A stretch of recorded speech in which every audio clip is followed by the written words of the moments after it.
तर केरळमध्ये पाऊस पडायला सुरुवात झाली आणि पहिल्या पावसात कथ्थकलीचे कलाकार नव्या दमानं सरावाला लागलेले आहेत. सृजनशीलता फुलवणाऱ्या काळामध्ये फुलत असलेला कथ्थकली हा नृत्य प्रकार पाहूया. कोणत्याही समाजाला एकत्र बांधून ठेवत असते त्या समाजातली नृत्यशैली आणि त्या नृत्यशैलीतनं त्या समाजाचं प्रतिबिंब दिसत असतं.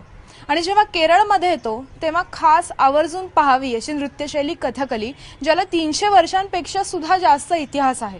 आणि जशी पावसाची चाहूल लागते तसं कथकली नर्तकांची सरावही सुरू होतो, कारण पावसाळ्याच्या काळात त्यांचा सराव आणि त्यानंतर जवळपास 5-5, 6-6 तासांचे त्यांचं सादरीकरण असं सगळं असतं. त्यामुळे आज मान्सून एक्सप्रेसमध्ये पाहूयात कथकली आणि त्याचा पावसाशी असलेला संबंध काय. दक्षिण भारतीय शास्त्रीय नृत्याचा गाभा म्हणजे कथकली.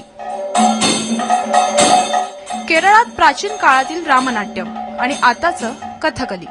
कथा म्हणजे कथा आणि कली म्हणजे नाट्य. कथेचं नाट्यमय सादरीकरण करणारी ही कला 17व्या शतकाच्याही आधीपासून उदयाला आली आणि केरळची ओळख झाली.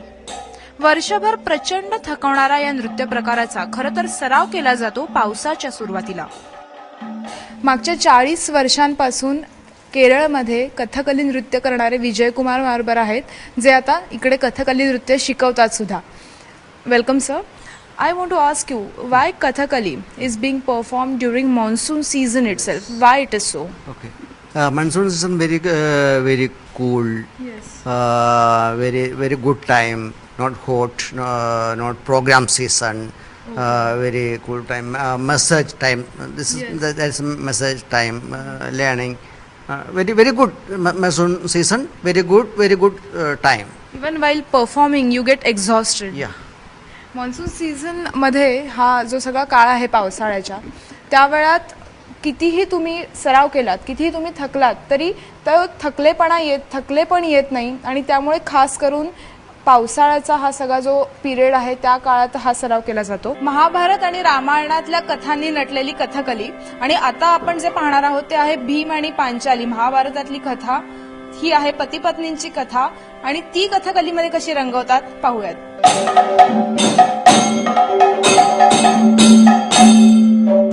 चेंडा, मद्दलम, लटला, चांगिला अशा वाद्यांचा आधार घेऊन फुलवली जाणारी कथा रात्रभरही सादर होते. मंदिरांमध्ये, उत्सवात हजारोंच्या समोर नृत्य करावं लागतं. म्हणूनच चेहरे गडद रंगवले जातात, पण हे रंग नैसर्गिकरित्या तयार केलेत. Five colors: yellow, green, red, black, white. Okay. Yellow color. This is stone. Okay. This stone is mixed with coconut oil, grains.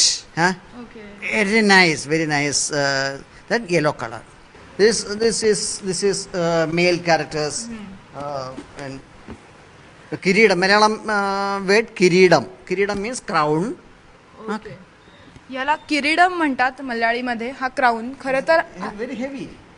ह्या क्राऊनमुळे, ह्या किरीडममुळे कथकलीची खरी ओळख आहे. And what is this? These are also the jewelleries. This is only male characters.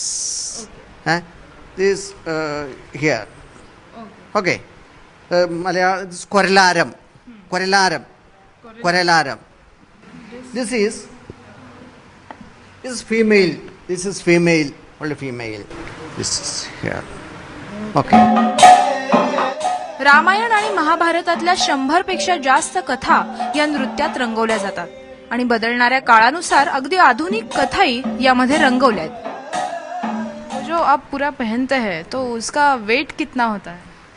वो तो एक crown है ना, वो क्राउन की क्या है, वो अभी 2 किलो रहता है, 3 किलो का रहता है. जो वो बेड़ा वाला है, हम जो बेड़ा वाला को कम से कम 4 किलो ऐसा ही रहता है. वो तो क्राउन की बस है. और इधर का है ऊपर वाला, वो तो कम से कम मेरे ख्याल से ये पूरा पहनने में 20-25 ऐसा किलो रहता है और पूरा. आपके परफॉर्मेंस ये इतना 20-25 किलो का सब क्राउन और आपका कॉस्ट्यूम्स पहन के आप कितने घंटे नृत्य करते हो? ये वो जो पार्ट है, पार्ट के अनुसार है. वो एवरेज में मेरे ख्याल से वो पुरुष वेश जो पहले वाला जो करता है हीरो करता है मैम कम से कम 2 घंटा से ऊपर है मालूम है पहले जो हाँ वही ऐसा रखेगा नहीं तो पूरा दिन रात नहीं तो पूरा रात 6 बजे कथकली शुरू करता है पूरा करने में सुबह 6 बजे मालूम है ऐसा ही होता है 24 मुख्य मुद्रा 6 मूळ ताल आणि विविध राग यांच्यावर आधारित या नृत्यात एक ठहराव आहे संयम आहे हा ठहराव लागणारी ताकद मिळवली जाते याच पावसाच्या काळात पावसापासूनच्या पुढच्या 1 वर्षात कलाकार स्वतःला या नृत्यासाठी तयार करतात आपल्या महाराष्ट्रात सुद्धा हे नर्तक खास सादरीकरण करण्यासाठी केरळवरून येतात अत्यंत कठीण आणि प्रचंड संयम लागणारा असा हा नृत्य प्रकार आहे पण हे सगळे नर्तक ह्या नृत्य प्रकारात अक्षरशः एकरूप झालेत आणि त्यामुळे पावसाच्या सरी कोसळायला सुरुवात झाली आहे केरळमध्ये आणि त्याचबरोबर आता केरळच्या वेगवेगळ्या भागात कथकलीचे तत्कारही ऐकू येऊ लागलेत कॅमेरा पर्सन अमोलसह हर्षराज सुवकुळ एबीपी माझा केरळ